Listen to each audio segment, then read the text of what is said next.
Hello, Tibians. Today I would like to speak a bit about Cipsoft's and Tibia direction on this current year 2026. My assessment is Cipsoft is becoming more active, more diversified, and more strategically focused on long-term monetization, not less. The biggest company level signal. Cipsoft is no longer purely the Tibia company. Cipsoft currently presents itself as a 100-plus employee independent German game developer operator with Tibia, Tibia Me, The Settlers Online, Persist Online, which currently is active and in development and testing stage. This is important because it reduces the company-level dependence on Tibia alone, while Cipsoft continues to invest in Tibia rather than treating it as a legacy product. My interpretation. High confidence, Cipsoft wants to remain an independent long-term game operator. On the medium confidence, Persist Online is their biggest strategic attempt to create another meaningful revenue pillar. High confidence. Tibia remains strategically important enough that they are still committing substantial development resources to it. The 2026 Tibia direction is very clear. Deeper systems plus more scalable endgame. The July 2026 summer update introduced several strategically important systems. Infinitely scalable boss difficulty. Higher difficulty equals to greater reward potential. New best-in-slot, Moon Silver equipment. Further weapon proficiency customization. Echo raids. Improved discovery systems. New beginner onboarding and accessibility improvements.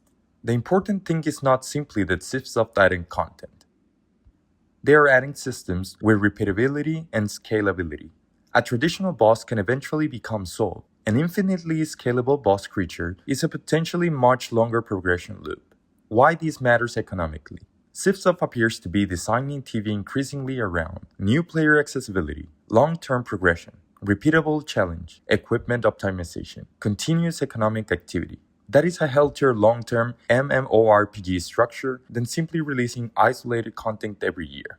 They are aggressively balancing the economy after release. During July and August, Cipsoft repeatedly adjusted XP rewards, gold generation, spawn density, boss mechanics, equipment drop rates, location balance, new hunting grounds. For example, they increased gold generation in Ebb and Flow, increased XP in Mirrored Nightmare and other hunting grounds, while later reducing the drop chance of some Moon Silver helmets. This tells us something important. Cipsoft is actively managing the economic consequences of new content rather than simply releasing systems and leaving them untouched.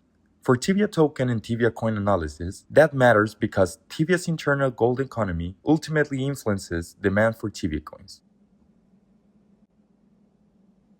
and therefore potentially the broader Tibia token ecosystem. New servers continue. Cipsoft launched another set of retro open PvP worlds in August 2026, Sinistra, Wikera, and Jinxibra. These worlds are initially premium only and protected by BattleEye, with transfer restrictions, as usual. Cipsoft explicitly states that depending on population development, they may eventually be opened for transfers or merge. This confirms a broader strategy we have already seen before.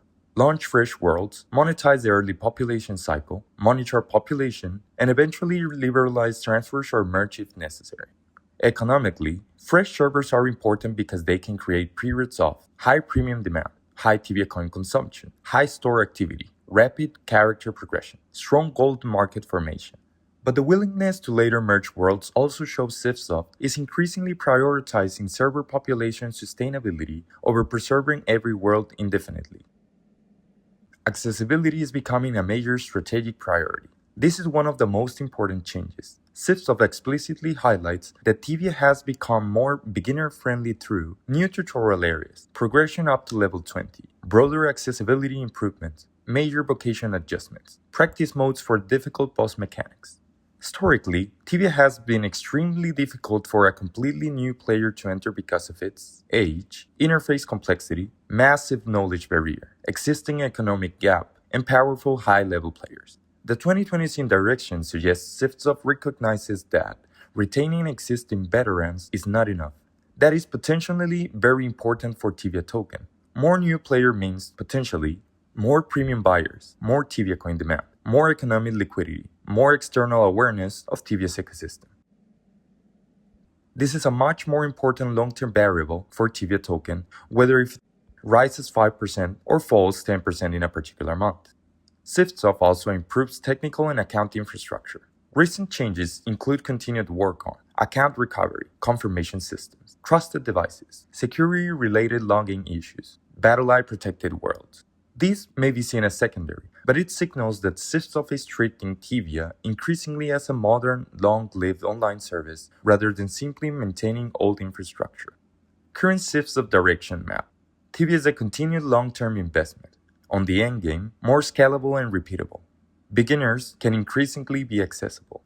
Monetization, likely deeper engagement driven. Server strength, population focus. Game economy, actively managed. Security, continued investment. New projects, persist online diversification. Company risk, reduce reliance on one product if diversification succeeds. Tibia token relevance, indirectly strengthened by a healthier Tibia ecosystem. My strongest conclusion. I do not currently see Cipsoft moving towards stagnation or abandonment of Tibia. The 2026 evidence points in a different and opposite direction. Cipsoft is attempting to modernize a 29-year-old MMORPG without destroying its existing ecosystem.